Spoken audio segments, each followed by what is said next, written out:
Ok. Boa noite, gente. Eu esqueci na última semana eu esqueci. Eu devia, na verdade, cantar um nigun, eu não cantei na outra semana. Algumas pessoas comentaram que gostaram quando a gente cantou.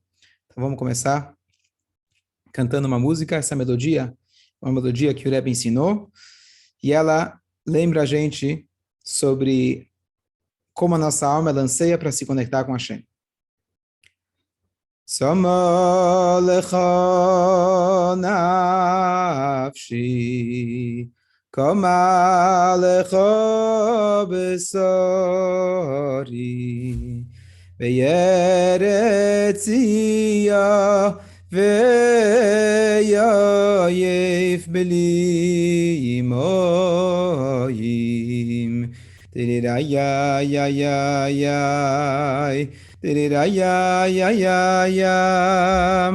Tirirayalalayalalaytararayram. Tirirayayayayay. Tirirayayayayram. Tirirayalalayalalaytararayray.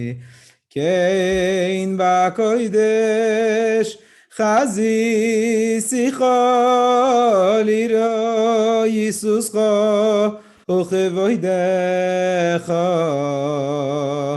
Kein bakoidesh Chazi sicha lira Yisuscha uchevoidecha Oy kein bakoidesh Chazi sicha liro Yisuscha ochevoidecha lirirayayayay lirirayayayay taray laray laray tararay ray lirirayayayay ram Tirirarararam, tirirarararai, tararairam.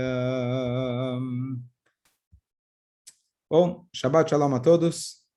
O título da aula de hoje é Será que eu casei com a pessoa errada? Então, eu não estou falando do cara, da mulher coitada em Israel, que percebeu que ela tinha casado com um homem do Hezbollah. Eu espero que isso não aconteça com ninguém, que a Hashem possa iluminar o caminho dela. Mas, infelizmente, isso foi o que aconteceu essa semana e que me inspirou para colocar esse título. Mas, na verdade, esse título tem tudo a ver com a Parashá da semana, que o casamento que ele trouxe deu origem a todos nós, aparentemente foi um casamento errado, um erro. E a pergunta é, qual é a lição? O que nós podemos aprender para todos os nossos relacionamentos, não só no casamento, começando com o relacionamento conosco mesmo, depois com o próximo, vizinho, parceiro, conhecido e até no casamento. Então, se a gente for ver, tem aquela passagem famosa, que uma vez o genro, o jovem, conheceu uma moça muito bonita, muito abastada, e assim que ela ficou noiva, o pai dela chegou para o futuro genro e fala, olha, eu quero te dizer que aqui na minha família, cada genro que entra na família, eu dou para ele 25% de toda a minha empresa. Não sei se você sabe, imagino que deve saber, eu tenho uma empresa multibilionária e você agora faz parte da empresa também. Poxa, muito obrigado, que alegria. Um jovem que não tinha nada, de repente agora já virou um multimilionário, ficou feliz. E no dia seguinte ele fala, olha, amanhã 10 horas venha lá na minha fábrica, no meu escritório, para eu te apresentar teu novo negócio. Tá bom? E aí ele mostra para o genro e fala, olha, aqui está a área do financeiro, eu acho que você vai se dar bem aqui. Ele vira e fala, olha, desculpa, mas eu não sou bom com números. Tá bom? Então ele leva ele para a área de marketing, fala, olha, eu acho que você vai ser então o chefe do marketing. Fala, olha, eu não entendo nada de propaganda, estudei na Yeshiva. Então ele leva ele para a produção. Fala, olha, o barulho aqui me incomoda, eu não consigo. Então fica aqui atendendo o telefone. Olha, eu não consigo lidar bem com o telefone. E o sogro começa a ficar meio bravo, nervoso, fala, peraí, né? Te levei no financeiro, levei você no marketing, levei você na produção, e nada, você não consegue fazer? O que você quer que eu posso fazer por você? Ele falou, olha, você pode comprar a minha parte. Certo? Então, nessa semana, a gente vai ver uma relação muito interessante entre sogro e genro. A nossa paraxá conta do nosso patriarca Yaakov. Ele saiu da casa dele, fugindo do irmão, e ele chega lá para o lugar onde ele iria construir as 12 tribos de Israel.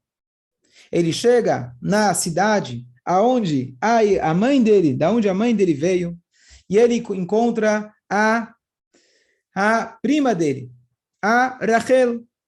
E a Rachel foi amor à primeira vista. Está escrito que assim que ele a viu, ele a beijou. E aí, depois que ele já beijou ela, ele foi perguntar quem era ela e etc. Já deu presentes para ela.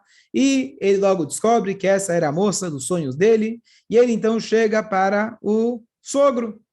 E ele chega aí, ele não tem onde se hospedar. Na verdade, o sogro esperava que ele ia ter dinheiro. Ele foi assaltado no meio do caminho.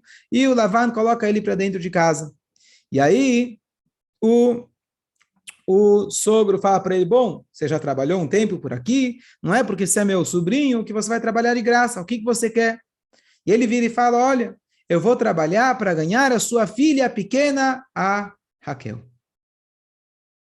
7 anos árduos, ele trabalha dia e noite. O Talmud diz para a gente que ele não descansou por um instante, os 20 anos que ele estava lá. Trabalhou por dia e noite. 7 anos consecutivos, para poder ganhar o braço do casamento a Rachel. Bom, os preparativos começam, contratam a banda, contratam o salão, não tinha ainda luz elétrica, contratam o rabino, obviamente, e eles fazem a cerimônia. Não sei porquê, ninguém se deu ao trabalho de acender uma vela, e está escrito que fizeram o casamento, eles vão para casa, e no dia seguinte, o Yaakov, ele acorda, ele vira para o lado, ele fala, opa, não foi você que eu casei? Pelo menos não foi com você que eu tinha combinado que eu ia me casar. Ele vira para o lado e fala, opa, como você chama mesmo? Você é Aleá. Vamos tentar traduzir para os dias atuais. Imagina um jovem que ele casa e, de repente, no dia seguinte, ele descobre que é a sogra. Ou o sogro. Será que é com esse que eu ia casar? Estranha essa história. A gente está acostumado a escutar, mas não tem história mais esquisita que essa. Você casar com a pessoa errada? Essa história lá do árabe, ela viralizou, porque é a coisa mais esquisita, cômica não, triste, né? Mas uma coisa tão fora do comum, você casar com a pessoa errada, você acha que ele é um e de repente é uma pessoa completamente diferente. E a gente conta essa história como se fosse que nada aconteceu. E aí, tudo bem, ele chega para o sogro, ele reclama, e o sogro fala, olha, não é assim, tem que dar prioridade para a filha mais velha, e tudo bem. Aí, trabalha mais 7 anos, e já te dou, eu sou bonzinho, daqui 7 dias eu dou o braço do casamento de minha outra filha, e ele se casa com a Rachel. Porém, ele se casa com a Rachel, mas ele não divorcia a Leá. Ele continua casado com a Leá. Não só isso, você vai dizer, bom, ele não queria casar com ela, mas agora que casou, talvez ele amou ela. A Torá fala para a gente que ele amava Rachel mais do que Leá. Então ele ainda não morria de amores por Leá. Está escrito, desculpa usar essa frase, morrer de amores, estamos falando aqui dos nossos patriarcas. É claro, só estou usando uma linguagem mais popular para a gente poder entender. Claro, estamos falando aqui de Tzadikim.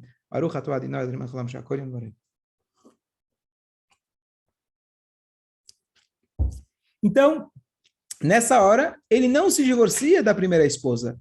E a esposa tem o primeiro filho e tenta chamar a atenção do marido. Qual é o primeiro nome? Reuven. Veja o meu filho. Marido, olha, eu tive filho, faz favor, olha para mim. Shimon, Levi, o nome do terceiro filho, agora meu marido vai me acompanhar. E Eudá, agora eu vou agradecer a Hashem. E cada filho que ela vai tendo, ela vai dando um nome alusivo ao fato que ela está querendo chamar a atenção do marido. Que ela percebe que o marido gostava mais da Rachel do que dela.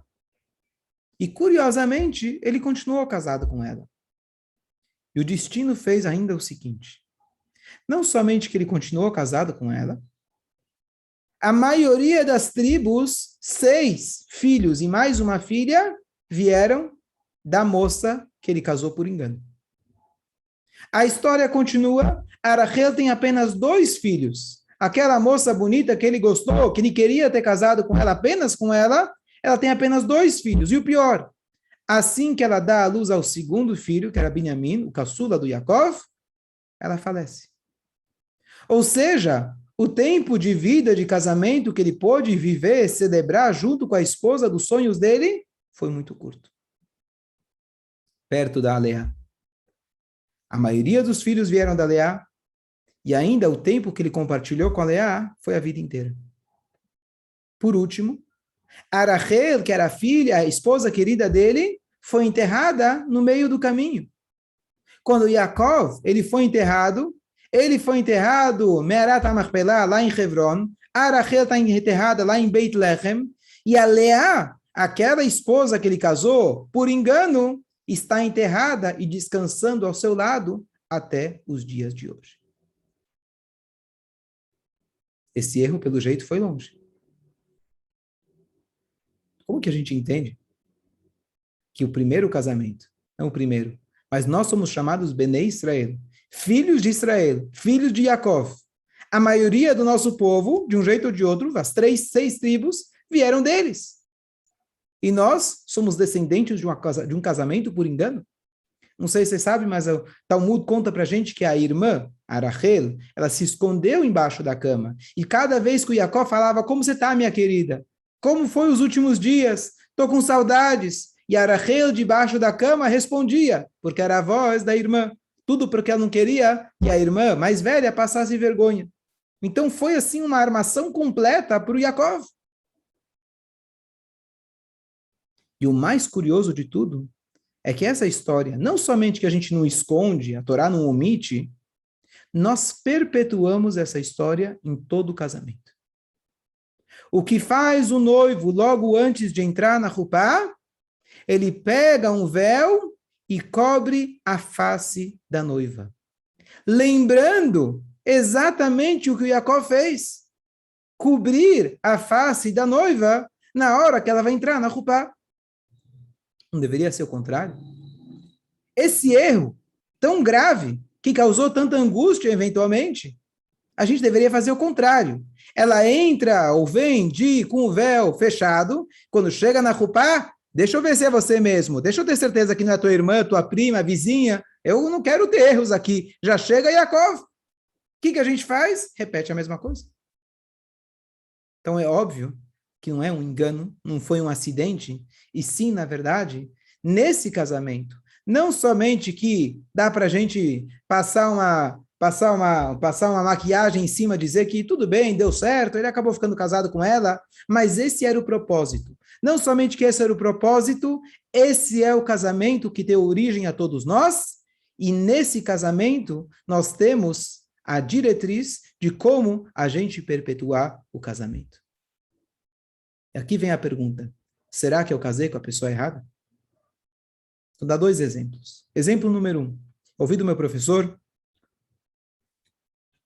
quando eu morei em Israel, primeiro ano de casado, anos atrás, e ele falou o seguinte, ele falou, olha, ele dava uma aula de Shalom Bait e leis de pureza familiar uma vez por semana. Estava no primeiro ano de casado, e ele então contou o seguinte episódio, ele falou, olha, há um tempo atrás, há 2 meses atrás, chegou um jovem para mim, e ele logo tinha casado, passou uma semana, um mês, e ele falou, Rabino, o que eu faço? O que aconteceu? Eu acho que eu errei. Cometi um erro. Casei com a pessoa errada, acho que eu me enganei. E o Rabino respondeu, você não errou.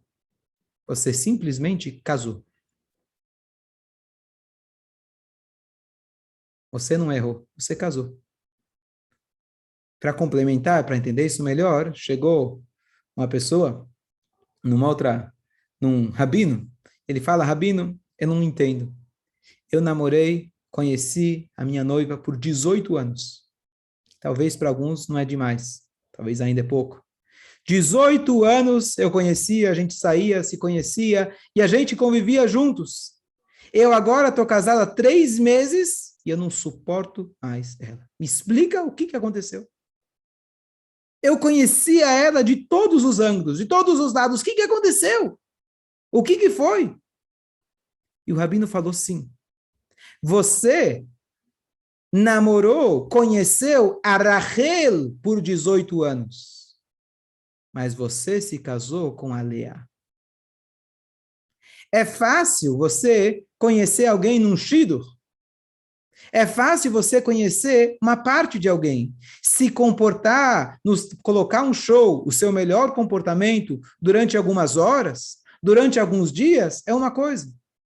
Conviver com alguém dentro da sua casa, dentro do seu aposento, dentro da sua cozinha, dentro do seu banheiro, compartilhando das mesmas coisas, a louça que ficou suja, a meia que ficou jogada, estou dizendo aqui por experiência própria, tá? Certo? A louça que ficou suja, a meia que ficou jogada, o sapato que ficou jogado na sala, e assim por diante. Isso tudo você não viu antes. Mas saiba, falou o rabino, que é impossível você se casar com a Rachel. A Torá ensina para nós que você conhece a Rachel. Rachel significa, olha que interessante, Rachel simboliza, em hebraico, a tradução de Rachel é uma ovelha, mansinha, bonitinha, a lã branca, a menina dos seus olhos. Isso se refere tanto ao marido quanto à mulher. Uau! Você vê aqueles noivos, né? Todos sorridentes. Alguns pensam, coitados, não sabem onde estão entrando, né? Às vezes, se a gente vai no casamento, se a gente for ver nos índices, nas taxas, talvez 40, 50, depende do país, depende da época, dos 60% do casamento das fotos que você vai, Deus nos livre, pode terminar em divórcio. Assim dizem os índices. Cadê o erro? O que aconteceu? Por que será? O que os nossos avós sabiam que a gente não sabe? Então, o primeiro ponto, o Yaakov ensina para a gente. Você vai cobrir a face da noiva com um véu no dia do casamento, simbolizando a seguinte declaração. Eu estou casando com a Rachel, que eu imagino, que eu conheço, eu estou casando com a Rachel que eu conheço, mas simultaneamente eu estou consciente que eu estou casando também com a Leá. O que significa Leá? Leá é aquela que surge depois do casamento. Leá é aquela que quando você acorda de manhã, passou um dia, passou o casamento, passou a euforia, de repente você vira para o lado e você fala Leá. Leá não era malvada, Deus nos livre. Leá é uma das matriarcas. Leá era uma pessoa de extrema profundidade, porém, ela era complexa. A Leá, está escrito, vem da palavra Nilu, que significa cansativo. Ela representa, na verdade, um esforço, um empenho. A Leá tinha os olhos sofridos, porque por muitos anos ela chorou. Diziam que como ela era a filha mais velha do Lavan, ela iria se casar com o filho mais velho do Yitzhak. Ela iria se casar com o malvado, perverso Esav. E por muitos anos ela chorou. A Leá chorou e Deus atendeu e ela acabou se casando com Yaakov. Mas a Leá significa um empenho, um esforço, um desafio. E isso significa o casamento. E esse, na verdade, é o princípio básico que a gente tem que saber. Não importa se você já está casado há 40 anos, Baruch Hashem. Não importa se você está prestes a casar, que seja em boa hora. Não importa que às vezes a pessoa já passou por 1 ou 2 ou 3 relacionamentos, a pessoa fala, já me cansei, não quero mais saber de casamento na minha vida. A instituição casamento, que é a instituição mais sagrada que existe na nossa Torá, ensina para nós, esteja consciente de qual é o nosso propósito na sua vida. Não é um erro de percurso. O que eu fiz de errado? O que aconteceu agora que eu casei? Não. Esse é o propósito para o qual você se casou. Não existe crescimento se você não tem uma pessoa apontando as suas falhas. Não existe crescimento enquanto você não abre espaço dentro do seu lugar mais íntimo por uma outra pessoa. Marido e mulher, quem é casado sabe muito bem disso, sabem tudo o que acontece na cabeça, nos sentimentos e melhor do que você acha que você sabe de você mesmo. Se existe 1% da sua pessoa que não está presente no casamento, a mulher vai detectar. Quando a mulher entra na mikve, uma das regras é que a mulher tem que estar completamente imersa na mikve. Se tiver um fio de cabelo fora, ela não está na mikve. Por quê? Porque o casamento ele tem que ser um compromisso 100%. E é esse o desafio que a Hashem colocou para a gente, da gente saber criar espaço para outra pessoa. Isso precisa de empenho, isso pode dar briga e faz parte, vai dar discórdia, vai dar discussão. Mas esse é, a verdade, a novidade, e por isso o jovem, no dia do casamento, ele cobre a face da sua noiva, dizendo e assumindo, eu estou encantado com a Rachel, é muito bom, mas eu estou consciente da minha decisão, que com a ajuda de Hashem, eu vou, na verdade, encarar a Leá. Aqueles desafios, aquelas dificuldades, porque por melhor que seja a esposa, por melhor que seja o marido, homem e mulher, Hashem ele declara na Torá, criarei uma ajuda contra ele. A melhor ajuda é ter alguém diferente ao seu lado e somente ela vai poder fazer com que você cresça.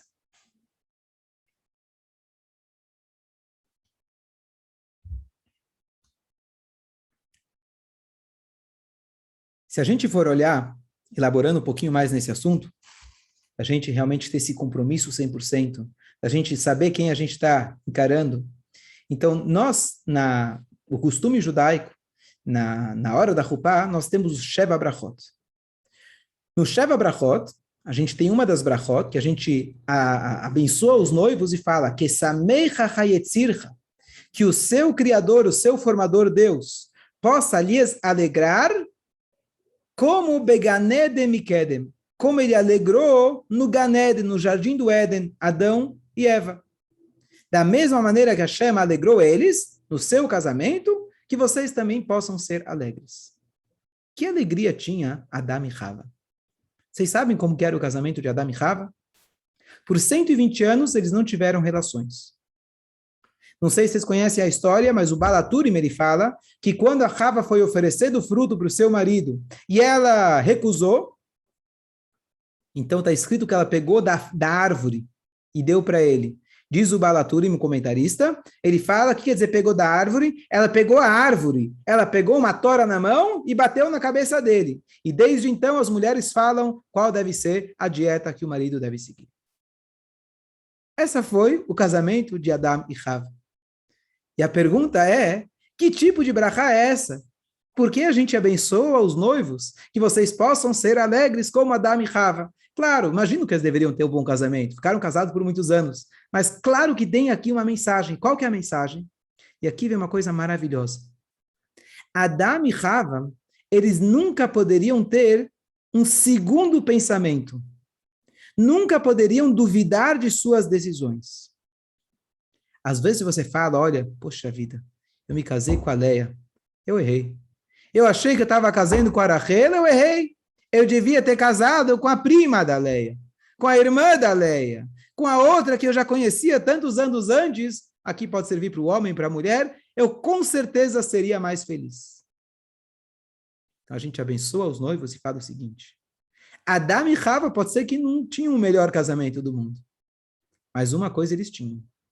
O Adão nunca pensou, será que eu poderia ter casado com outra mulher? Não tinha outra. A Chava nunca pensou, esse Adão é fraquinho. Eu podia ter casado um cara muito mais forte, muito mais rico, muito mais bonito, muito mais simpático. Não tinha outro. Era só esse.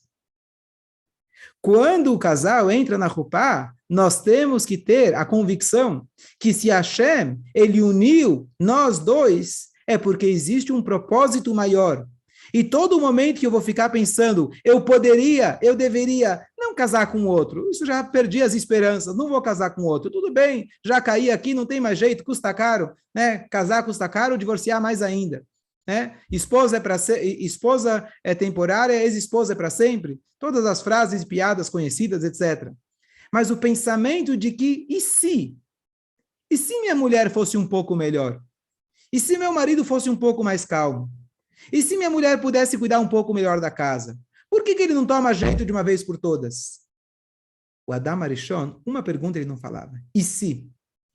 Ele não tinha nenhuma mulher para comparar. Ele não saía no casamento e olhava e ouvia as histórias dos outros, as histórias de vitórias e conquistas, e como que a esposa de um é maravilhosa, e como que o marido de outro é trabalhador. Não tinha. Não tinha esse social, não tinha competição, não tinha comparação. Por isso eles eram felizes. Então a gente abençoa os noivos, que vocês possam ser alegres. A gente abençoa os noivos, que vocês possam ter a alegria, que a verdadeira alegria que a gente sempre fala, quem é o rico? Aquele que está feliz com o que tem. Por que às vezes a pessoa é infeliz? Porque ele quer mais dinheiro, ele vê que o outro tem mais. Você não vai ser feliz dessa forma. Ao invés de se comparar, ao invés de parar e pensar, e se eu tivesse casado? Vamos compreender e entender que essa é a instituição do casamento, e não só o casamento. Assim é nossa vida.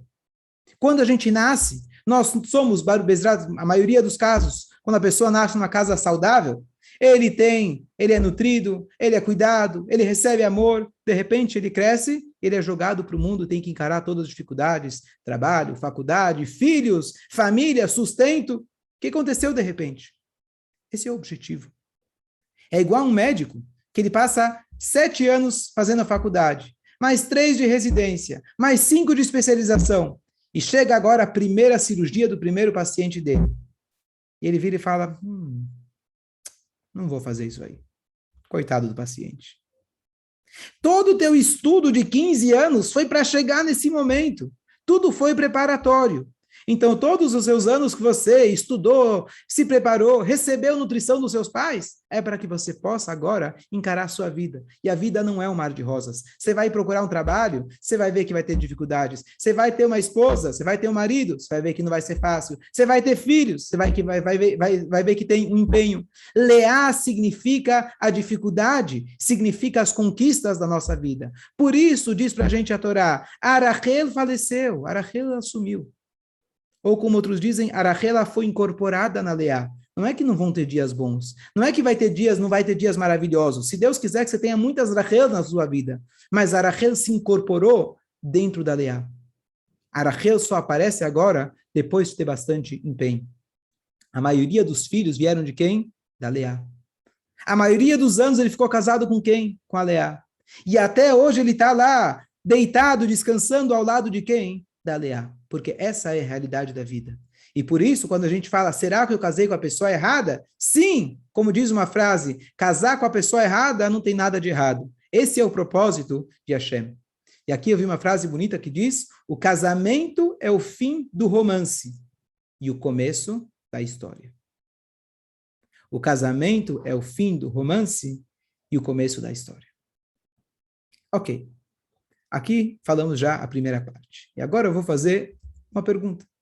Está tudo muito bonito. Está tudo muito filosoficamente muito bonito. Como nós fazemos, como a gente pode manter o casamento? Como a gente pode realmente garantir não, garantia não existe, mas como a gente pode fazer a manutenção do casamento, uma vez que começou a Leá? Tudo bem, agora que você me avisou, tem aqui jovens, Baruch Hashem, participando que não casaram ainda, espero que não desistam. Eu mandei mensagem eu mando mensagem convidando as pessoas para um shiur, e aí um deles ficou noivo essa semana. Ele falou, não, espera eu casar primeiro para depois eu talvez mudar de ideia. Se eu participar agora do shiur, talvez eu mude de ideia agora, não vale a pena. Certo? Então, eu já casei. E eu vejo a Leá na minha frente. Tá bom, o Rabino contou que tem a Leá. Mas o que eu faço com ela agora? Pode ser a Leá, pode ser o Leá. O que você quer que eu faça agora? Então, claro que sobre Shalom Bait, e eu queria, na verdade, nesse shiur, abrir o assunto, porque eu acho que é um assunto tão essencial, tão importante nos dias de hoje, que a gente escuta de tantas pessoas, e não estamos falando de pessoas malvadas, pessoas de abuso, estamos falando de pessoas boas, o homem é uma pessoa boa, a mulher é uma pessoa boa, bem intencionadas, e por algum motivo o casamento não se sustenta. Então, não tem um motivo, não tem uma causa, mas tem várias, centenas, dezenas, e cada uma deve ser avaliada. Mas, com certeza, a gente deve tentar fazer o máximo para a gente poder crescer, a gente poder estudar um pouco mais a respeito, tentar se avaliar, tentar pensar o que está de errado. E eu lembro quando eu comecei a trabalhar na sinagoga, logo no início, então o Rabino Malovani falou para mim, você pode dar aula do que você quiser, mas não fala de Shalom Bait. Se você está casado há 2, 3 anos, que moral você tem? Né? Então eu pensei, bom, agora, né, eu vi uma frase na internet, procurando as frases do Rabino Google, que sempre incrementa aqui no Shiurim. Então, tem um cara que fala, o cara foi lá e ele é coaching de casamento. Até que um dos clientes falou para ele, você não entende de marriage, você não entende de casamento, você entende de Mary. Tua esposa chama Mary. Como você pode dar aula de casamento se só casou com a Mary? Então, eu posso falar que eu conheci 2 Marys. Então, Baruch Hashem, um pouquinho mais de experiência eu tenho. Assim foi o desígnio divino, assim foi a Rachel, a Leá, as dificuldades, desafios que Hashem colocou na minha vida particular, mas realmente algumas coisas a gente aprende, algumas coisas, e mais ainda. Uma vez eu estava falando para alguém, uma pessoa bem mais velha que eu, e eu dei para ele um comentário, alguma coisa sobre casamento, e falei, mas olha, eu estou te dizendo, mas eu ainda não tenho experiência o suficiente, não sei se esse é o melhor conselho. E ele falou uma coisa, ele falou, sim, mas você está me falando da Torá. E a Torá é uma sabedoria milenar. É quem criou a instituição do casamento. Então, espero eu estar transmitindo as mensagens da Torá sem corrompê-la, sem, né, errar a mensagem, mas sim, aqui nós temos a orientação da Torá. E a Torá tem de tudo para orientar a gente no que é um relacionamento. Então, hoje, era apenas uma introdução para esse assunto, Bezrat Hashem, ao longo dos, não sei se nas próximas semanas, os próximos meses, a gente vai continuar, se Deus quiser, sobre esse assunto, mas realmente é um assunto extremamente essencial. A instituição casamento, quantas crianças, infelizmente, às vezes sofrem, porque os pais separaram e as crianças têm que estar no meio de tudo isso. Se assim Hashem já decidiu, se isso já aconteceu, que Hashem possa dar forças para cada um, que Hashem dê forças.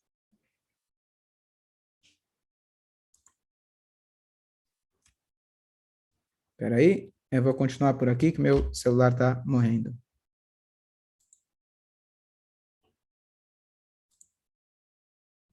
Espera aí. Estou aqui com uma... Pronto. Dá para me ver? Sim? Tá. Piorou um pouquinho a... Ok. Então, a mensagem é clara, que a gente tem que estar pronto para encarar as dificuldades e a gente saber de que com a ajuda de Hashem a gente vai poder... Ah, eu esqueci que eu ia falar, desculpa, eu ia falar uma coisa importante, eu acabei saindo do assunto. Eu só queria falar como a gente pode fazer isso na prática. Então, olha que interessante. A própria receita que a Torá dá para a gente, no relacionamento de homem e mulher, em relação às leis de pureza familiar, desculpa que a câmera aqui do computador não está a melhor, de pureza familiar, ensinam para a gente um conceito muito importante. Vocês sabem que a mulher, durante o período dela de menstruação, depois ela faz a contagem de 7 dias limpos, etc., e ela vai na mikve. Qual que é a ideia desse ciclo? Então, muitas vezes as pessoas falam, eu estou garantido. Como você sabe que você está garantido que você vai ficar casado com essa mulher? Quem te garante? Porque nós nos amamos muito. Amor não é garantia de nada. Amor precisa de uma segunda característica, que é o respeito. 2 semanas, a Torá prevê de amor, 2 semanas de respeito. Respeito significa nós não somos iguais. Respeito significa eu abro espaço para outra pessoa. Eu não tenho contato físico e nesse momento eu entendo que você não é o objeto do meu prazer. Eu entendo que você está aqui porque você é uma pessoa independente. Você tem a sua função. Depois de 2 semanas que eu cultivei o respeito, a gente volta e tem um amor. 2 semanas de Leá, 2 semanas de Rachel. Então, independente se a pessoa está nesse momento da vida onde ele passa por mikve, etc., a mulher pode estar grávida, por muitos meses não vai na mikve, mas a ideia que a Torá coloca para a gente é válida todos os dias. Você tem que saber respeitar o outro e, ao mesmo tempo, amar. Amor sem respeito não funciona. Então, esse é apenas um dos vários ingredientes importantes para o casamento. E eu queria só concluir o shiur, como a gente faz semanalmente, mostrar para vocês um vídeo. Esse vídeo não é de casamento, mas é um vídeo que mostra para a gente a segunda chance. E a segunda chance é importante justamente nesse assunto, que às vezes a gente fala, bom, já que a Rachel não deu certo, então vamos chamar o advogado e resolver as coisas antes que piore. Então, na verdade, aqui a gente entende, se a gente tem uma leá, sempre nos dar a nós mesmos uma segunda chance, dar ao próximo uma segunda chance, e dessa forma, se Deus quiser, a gente vai perpetuar os casamentos, que sejam realmente aquilo que a gente fala, binyan adeyad, uma construção eterna, se Deus quiser. Então, aqui está nosso vídeo da semana.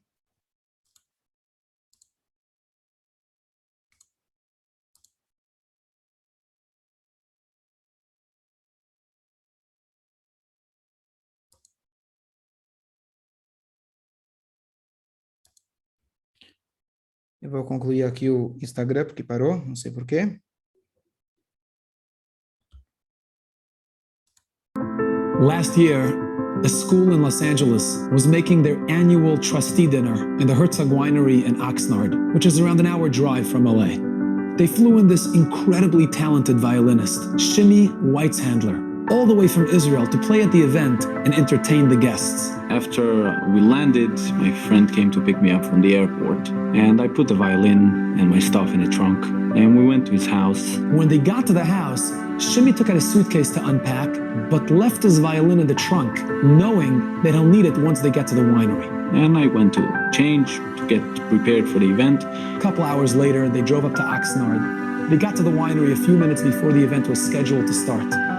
Shimi got out of the car, opened the trunk, and was in for the shock of his life. I'm opening the trunk to take the violin, I don't see it there.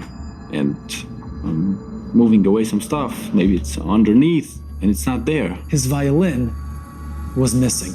It turns out that his host picked him up from the airport with his wife's car, drove him to his house, and then took his own car to drive him up to the winery. They didn't have there is two cars, because you know, in Israel there is no two cars. You have a car and your wife has a car. In LA, I guess it's Aleph Base. To make matters worse, his host was the only one who had his wife's car keys on him, which meant that he would have to drive back to LA, open the trunk, get the violin, and bring it up to the winery. And by that time, the event would pretty much be over. I felt devastated. I felt crazy. I mean, what am I going to do? And there's no escape. There's no way out. What am I going to say to the people who hired me? He was the star guest of the evening. His name was in large letters on every invitation. People were looking forward to hearing him play. And I thought to myself, that's it, you're done.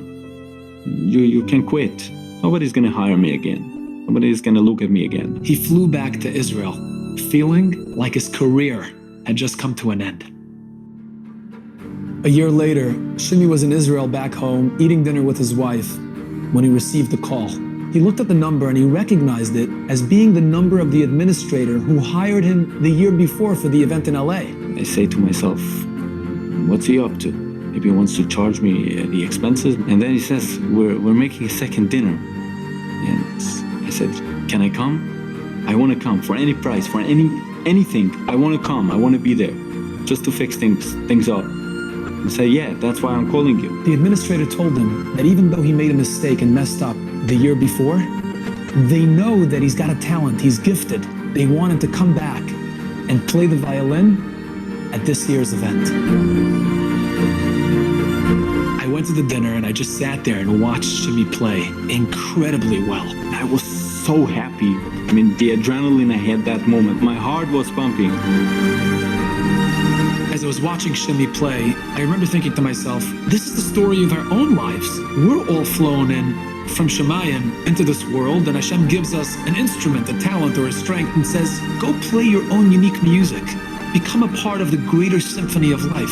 But as time goes by, we forget about it. We get caught up in the pressures and challenges of everyday life. And deep down, we feel terrible. We feel guilty. We beat ourselves up for it. We just want to get back on track and have that opportunity to make things right. Every year, this time, Hashem calls us up and invites us back again and lets us know that He believes in us, He believes in our ability to become great, and gives us a second chance.